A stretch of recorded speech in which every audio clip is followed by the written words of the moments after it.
Kapuso at tumakauban karong buntaga ang SK Chairman sa Barangay Lapu-Lapu, Agdao, Davao City. Kabalo ba mo mga kapuso nga gipasidunggan ang Barangay Lapu-Lapu SK Council isip most outstanding SK Council sa Davao City? Ato sayron ang ilang storya ug paunsa sila nakahatag og dungog sa ilang barangay. Atong i-welcome si Paulo Dominic Rodriguez. Mayong buntag, kumusta? Maayong buntag, Ma'am Jandy Esteban. Maayong buntag sa inyong programa via sa At Home with GMA Regional TV. Maayong buntag. Pag maayo kayo ang nakuha ang kahuntagon karong adlaw. Paulo, unsa man ang imong nabati sa dihang nakuha ninyo ang Outstanding SK Council Award sa Davao City?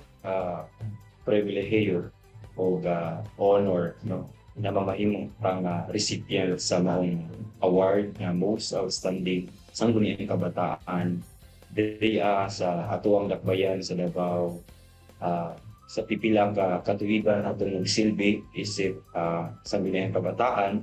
Atuang yung gihandol na makahatag ta og serbisyo sa katawhan dili lang sa kabatanunan kundi sa mga naglain-laing sektor sa atuang barangay. Ug karon ato naging nakabuot ang bulak sa atuang gitanon na serbisyo. Ato ang nakita ang atuang kahagop, ang atuang gitaya na serbisyo sa atuang barangay. Dako sab ang natabang ninyo sa katawhan, Paulo, sa Barangay Lapu-Lapu, Agdao during pandemic. In fact, among nasayran nga na-provide inyuhang council og response vehicle. Nganong priority ninyo ang response vehicle sa barangay? Sugod sa pandemya, magproblema yun ang among barangay may tungkol sa mga defective na mga vehicles, no?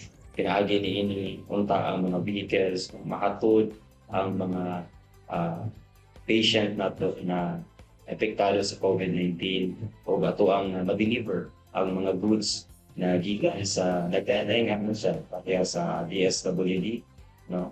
So nakita nato na adunay kulang sa tuwang mga pamilya sa barangay. Mao na ang sangguling kabataan nag-initiate yun og pamaagi mag-provide og response vehicle para magamit sa panahon sa pandemya, no, at sundo dito sa mga facilities, mga isolation facilities.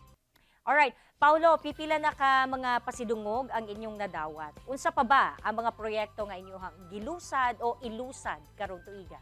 Ato ang yung gitagaan ang pagpagad ang ato ang recovery, no, kay may tungod i-consider nato na kita yun na nalagpot yun sa kalisod tungod sa pandemic. Mao nang ato ang gitagaan pagpagad ang recovery sa ato ang barangay. Ug ginay-ginay na nato pagbalik ang mga utang na gipangayon sa mga kabatanunan, pero dili pa gyud nato implementar og 100%. Hindi tungod aduna tay mga considerations gihapon, no, sa ato ang natanawon karon nagbalik ka face-to-face classes, mahimo ta og gisuporta ta diha sa ato ang local na elementary school, naghatag ta og photocopier para magamit sa mga estudyante, gamit sa mga maestro sa pagbalik sa face-to-face class. Unsa sa ba ang kining mga hagit nga inyuhang nasinati sa pag-asikaso sa mga proyekto ug paunsa ninyo kini gipaningkamutang matuman? Ang pinakadako na challenge sa mga sinatahan sa dili lang sa mga barangay kundi sa kategoryaan kung ang misperception sa SK may tungod sa naandan na ato ang panguna-una about sa sangguniang kabataan. Dako na siya ng challenge. In fact, adunay mga tao na mag-expect ko dako na butang about sa mga sangguniang kabataan na may tungod kinahanglan ng kanang kalingawan, kinahanglan og mga pageant, kinahanglan og mga liga na maoy andan sa katawhan na ginabuhat sa sangguniang kabataan na.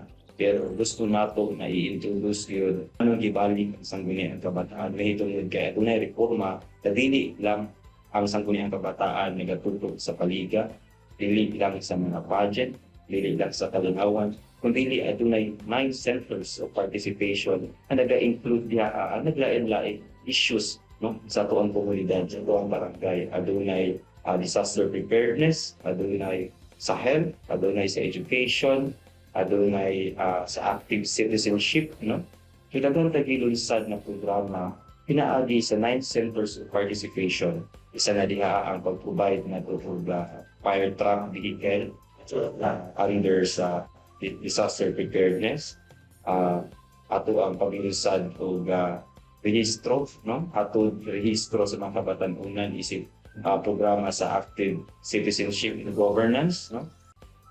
Alright, mensahe nimo sa atong kapuso viewers. Go ahead, Paulo. Salamat ma'am sa chance na makapasidayag og mensahe o pinaagi nianing ato ang plataforma sa GMA7. Ang gusto na ito ipaabot sa mga kabatanunan sa dakbayan, no?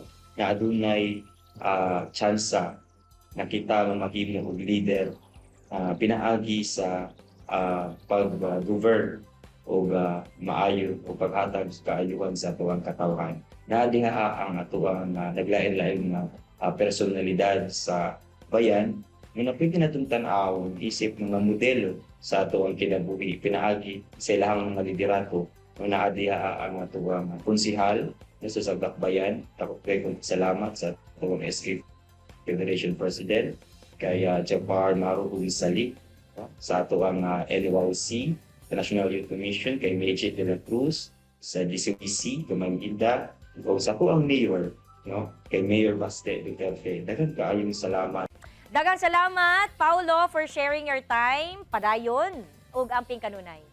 Daghang salamat, Ma'am Jan de Esteban. Kini ang At Home with GMA Regional TV.